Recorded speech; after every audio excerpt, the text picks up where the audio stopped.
महाराष्ट्र सरकारने नुकताच अर्थसंकल्प जाहीर केला, ज्यामध्ये महिलांसाठी मुख्यमंत्री माझी लाडकी बहीण योजना जाहीर करण्यात आली. या योजनेचा लाभ घेण्यासाठी महिलांची झुंबड आता तहसील कार्यालयाबाहेर आपण पाहत आहोत. तर यासाठी कुठला अर्ज भरायचा आहे आणि कुठली आवश्यक कागदपत्रे तुम्हाला लागणार आहेत, त्याविषयी आपण या व्हिडिओमध्ये माहिती जाणून घेणार आहोत. तर कुठला अर्ज भरायचा आहे तो तुम्हाला आता इथे स्क्रीनवर तुम्ही पाहू शकता. अर्जामध्ये अर्जदार जी महिला आहे तिचं संपूर्ण नाव तुम्हाला इथे लिहायचं आहे. त्यानंतर जर महिला विवाहित असेल तर तिचं लग्नापूर्वीचं नाव आणि विवाह झाल्यानंतरचं नाव तुम्हाला इथे भरायचं आहे. महिलेच्या जन्माची तारीख, अर्जदार महिलेचा संपूर्ण पत्ता तुम्हाला इथे भरायचा आहे. त्यामध्ये ग्रामपंचायत, नगरपंचायत, नगरपालिका आणि पिनकोड इथे तुम्हाला भरायचं आहे.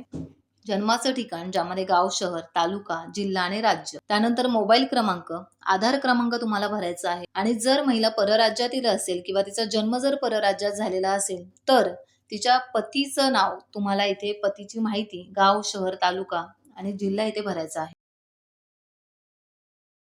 शासनाच्या इतर विभागामार्फत राबविण्यात येणाऱ्या आर्थिक योजनेचा जर तुम्ही लाभ घेत असाल तर तुम्हाला दरमहा किती निधी मिळतो त्याची तुम्हाला इथे माहिती द्यायची आहे. वैवाहिक स्थिती तुमची काय आहे ते तुम्हाला इथे नमूद करायचे, ज्यामध्ये पर्याय दिलेले आहेत: विवाहित, घटस्फोटित, विधवा, परित्यक्त्या, निराधार आणि अविवाहित.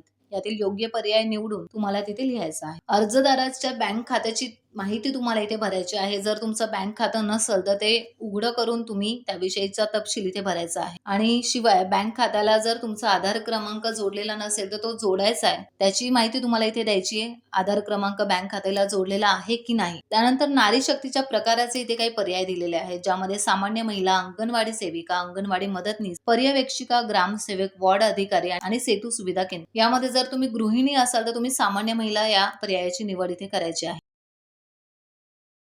शिवाय अर्जाबरोबर कुठली कागदपत्र तुम्हाला इथे जोडायची आहेत किंवा जर तुम्ही ऑनलाईन फॉर्म भरत असाल तर तुम्हाला अपलोड करायचे आहेत, त्या कागदपत्रांची यादी इथे दिलेली आहे, ज्यामध्ये आधार कार्ड असणं आवश्यक आहे, अधिवास प्रमाणपत्र, ते नसेल तर जन्मपत्र, आणि तेही नसल्यास शाळा सोडल्याचा दाखला देखील इथे चालणार आहे. यामध्ये जर अधिवास प्रमाणपत्र उपलब्ध नसेल तर 15 वर्षांपूर्वीचा रेशन कार्डची प्रत तुम्हाला इथे द्यायची आहे.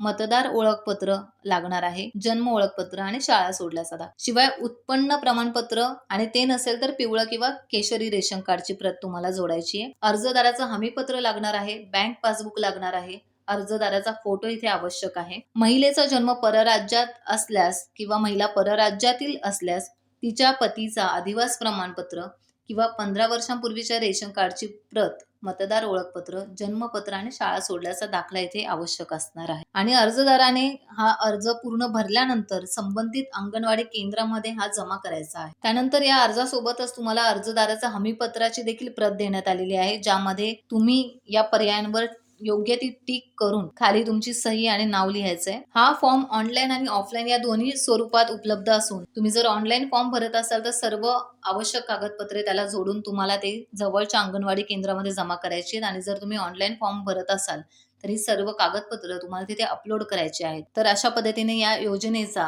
राज्यातील महिला लाभ घेऊ शकतात. तर अशा पद्धतीने अर्ज कसा भरायचा, आवश्यक कुठली कागदपत्रे त्याला तुम्हाला जोडायची, ही सर्व माहिती आपण या व्हिडिओमध्ये पाहिली. अशाच माहितीसाठी पाहत राहा टाइम्स डिजिटल. टाइम्स डिजिटलला लाईक करा, सबस्क्राईब करा, शेअर करा आणि बेल आयकॉन दाबायला विसरू नका. पाहत राहा टाइम्स डिजिटल.